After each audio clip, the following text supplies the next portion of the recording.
3. Assalamualaikum warahmatullahi wabarakatuh. Assalamualaikum warahmatullahi wabarakatuh. Selamat pagi Bu Siwi dan teman-teman mahasiswa semuanya. Sebelumnya perkenalkan kami dari kelompok 2 yang beranggotakan saya Randy Prianto, NIM 14014193332, Ridho Rijali, NIM 14014193333, Dia Kusuma, NIM 14014193334, Oktavia Ayu Kusuma Dewi, NIM 14014193335, dan Fauzia Firma 14014193336. Kami di sini akan mempresentasikan tentang populasi, sampel, dan metode sampling.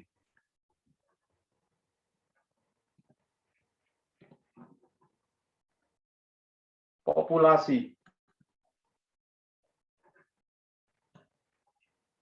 Kata populasi dalam statistika merujuk pada sekumpulan individu dengan karakteristik khas yang menjadi perhatian dalam suatu penelitian atau pengamatan.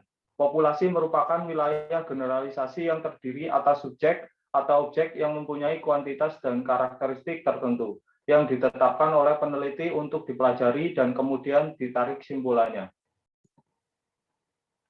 Dalam penelitian, populasi dibedakan menjadi 2.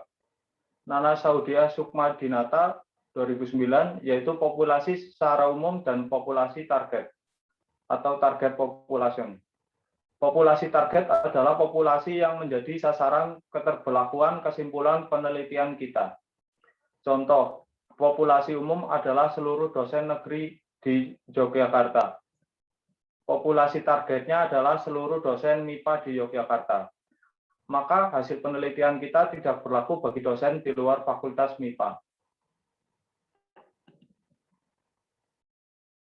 Populasi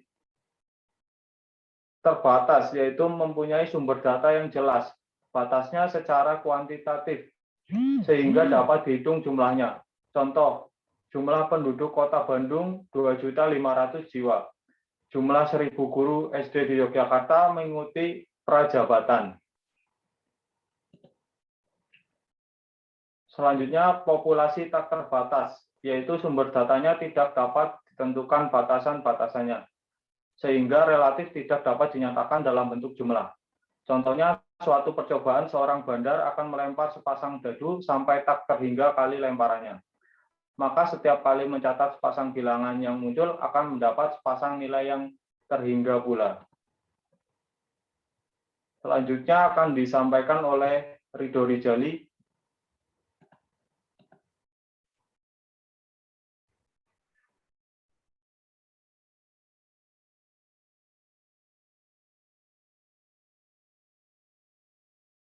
Populasi. Dengan demikian, dilihat dari jenisnya, populasi dapat dibedakan yaitu populasi terbatas dan populasi tak terbatas ya. Sedangkan dari sifatnya terdapat populasi homogen dan populasi heterogen. Banyaknya pengamatan atau anggota suatu populasi disebut ukuran populasi. Dalam menentukan populasi dibantu oleh 4 faktor, yaitu isi, satuan, cakupan, dan waktu. Nah, contoh.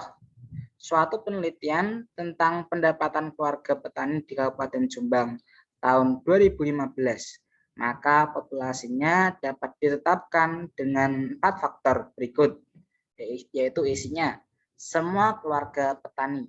Nah, satuannya petani penggarap atau pemilik tanah. Cakupannya Kabupaten Jombang dan waktunya tahun 2005. Apa itu sampel? Sampel merupakan suatu subkelompok dari populasi yang dipilih untuk digunakan dalam penelitian. Bila populasi besar dan peneliti tidak mungkin mempelajari semua yang ada pada populasi, misalnya karena keterbatasan dana, tenaga, waktu, maka peneliti dapat menggunakan sampel yang diambil dari populasi itu. Apa yang dipelajari dari sampel itu, kesimpulannya akan dapat diberlakukan untuk populasi. Sampel berarti contoh. Kesimpulan tentang contoh akan sama dengan keseluruhan individu dari mana sampel diambil, karena contoh mempunyai ciri yang sama dengan keseluruhan yang menjadi sumbernya. Sampel adalah sebagian dari populasi yang memiliki ciri yang sama dengan populasi. Nah, kualitas sampel sangat mempengaruhi kualitas hasil kesimpulan penelitian, karena kesimpulan penelitian atas sampel akan digeneralisasikan kepada populasi. Apa yang dipelajari dari sampel, kesimpulannya akan diberlakukan untuk populasi, sehingga sampel yang diambil dari populasi harus betul-betul representatif. Bila sampel yang dipilih tidak representatif, maka kesimpulan yang dibuat atas populasi menjadi salah.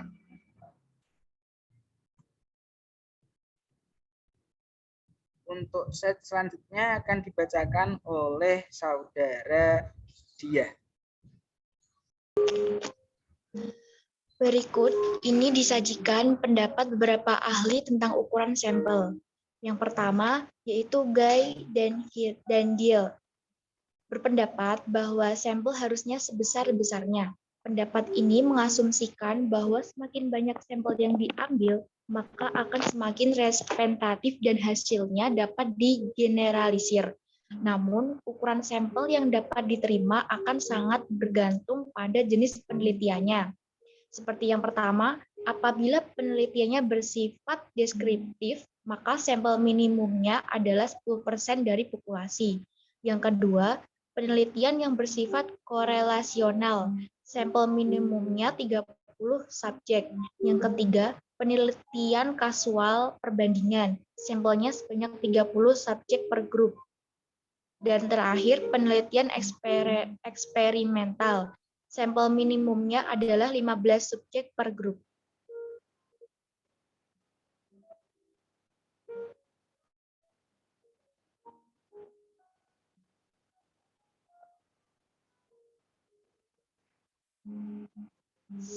Sampel yang pertama, contohnya yaitu Roscoe memberikan panduan untuk menentukan ukuran sampel, yaitu pada setiap penelitian, ukuran sampel harus berkisar antara 30 dan 500.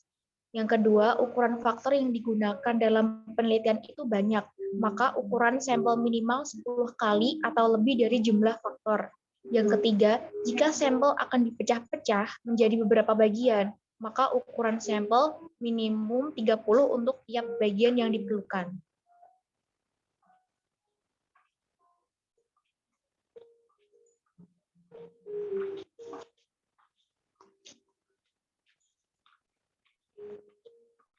Yang kedua yaitu ada Beslovin. Dalam Sevilla, menentukan ukuran sampel dari suatu populasi dengan rumus sebagai berikut. N sama dengan N kapital per 1 plus N kapital kurung E kuadrat. Di mana N sama dengan jumlah sampel, N kapital sama dengan ukuran populasi, dan E adalah batas kesalahan. Selanjutnya akan dilanjutkan oleh Mbak Fia. Selanjutnya, menurut Frankel dan Whelan menyarankan besar sampel minimum untuk penelitian deskriptif sebanyak 100, penelitian korelasional sebanyak 50, penelitian kausal perbandingan 30 per grup, penelitian eksperimental sebanyak 30 per 15. Selanjutnya, menurut Malhotra, besarnya jumlah sampel yang diambil dapat ditentukan dengan cara mengalihkan jumlah variabel dengan 5, atau 5 kali jumlah variabel. Jika variabel yang diamati berjumlah 20, maka sampel minimalnya adalah 200, atau 5 kali 20. Faktor-faktor kualitatif yang penting dipertimbangkan dalam penentuan ukuran sampel adalah pentingnya keputusan, sifat dari penelitian, jumlah variabel, sifat dari analisa, ukuran sampel dalam penelitian sejenis, tingkat luasnya akibat, tingkat penyelesaian, keterbatasan sumber.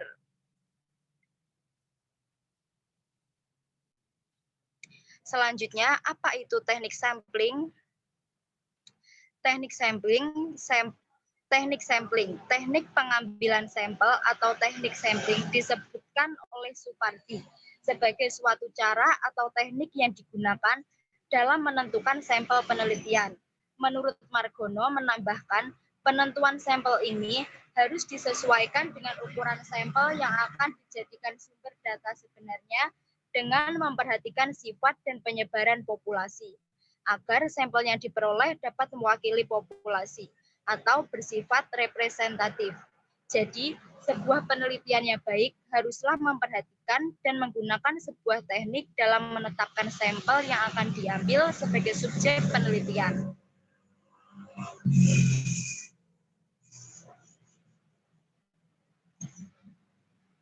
Selanjutnya, tujuan pengambilan sampel. Pengambilan sampel bertujuan untuk membantu peneliti dalam mengatasi keterbatasan-keterbatasan yang dapat peneliti jumpai di lapangan, seperti apabila populasi terlalu banyak atau jangkauan terlalu luas, sehingga tidak memungkinkan bagi kita untuk melakukan pengambilan data pada seluruh populasi. Selanjutnya, terkendala dalam hal keterbatasan tenaga, waktu, dan biaya. Dan yang terakhir, adanya asumsi awal bahwa keseluruhan dalam populasi bersifat seragam, sehingga bisa diwakili oleh beberapa sampel yang akan kita ambil. Selanjutnya akan dijelaskan oleh Saudara Firma.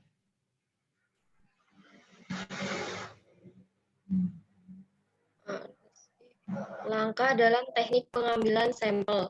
Menurut Galen 1981, beberapa langkah yang harus diperhatikan peneliti dalam menentukan sampel yaitu, yang pertama, menentukan populasi, yang kedua, mencari data akurat unit populasi, yang ketiga, mencari sampel yang representatif, yang keempat, menentukan jumlah sampel yang memadai. Kemudian, jenis teknik penentuan sampel. Yang pertama ada probability sampling. Probability sampling adalah salah satu teknik pengambilan sampel yang memberikan peluang yang sama bagi setiap unsur atau anggota populasi untuk dipilih menjadi anggota sampel.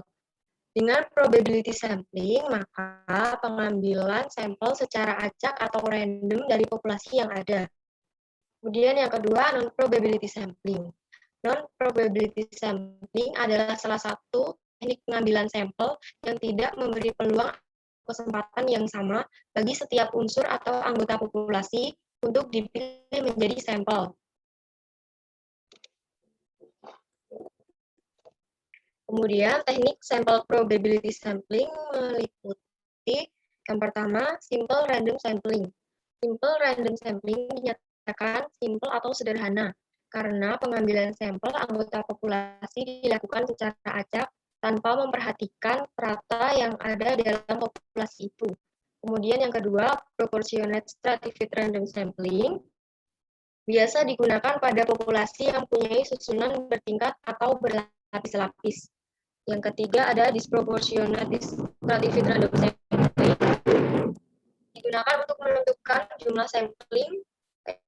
jumlah sampel bila populasinya bersifat tetapi kurang proporsional. Yang keempat ada cluster sampling atau area sampling. Teknik pengambilan sampel ini digunakan bila mana populasi tidak terdiri dari individu-individu, melainkan terdiri dari kelompok-kelompok individu atau cluster. Kemudian jenis teknik non-probability sampling antara lain.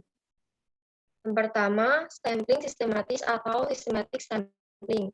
Sampling sistematik adalah teknik penentuan sampel berdasarkan urutan dari anggota populasi yang telah diberi nomor urut. Yang kedua, sampling quota.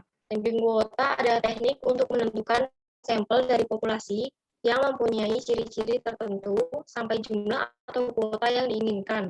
Yang ketiga, sampling aksidental. Sampling aksidental adalah teknik penelitian sampel berdasarkan kebetulan, yaitu siapa saja yang secara kebetulan bertemu dengan peneliti dapat digunakan sebagai sampel bila dipandang orang yang kebetulan ditemui itu sesuai sebagai sumber data. Kemudian sampling purposive adalah teknik penentuan sampel dengan pertimbangan tertentu. Kemudian sampling jenuh adalah teknik penentuan sampel Lalu bila semua anggota populasi digunakan sebagai sampel.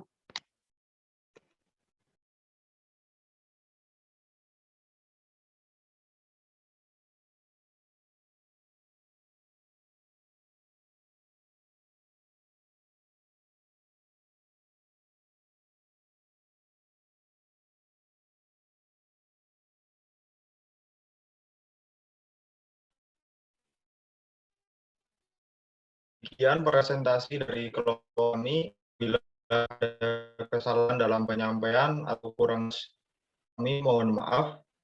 Wassalamualaikum warahmatullahi wabarakatuh.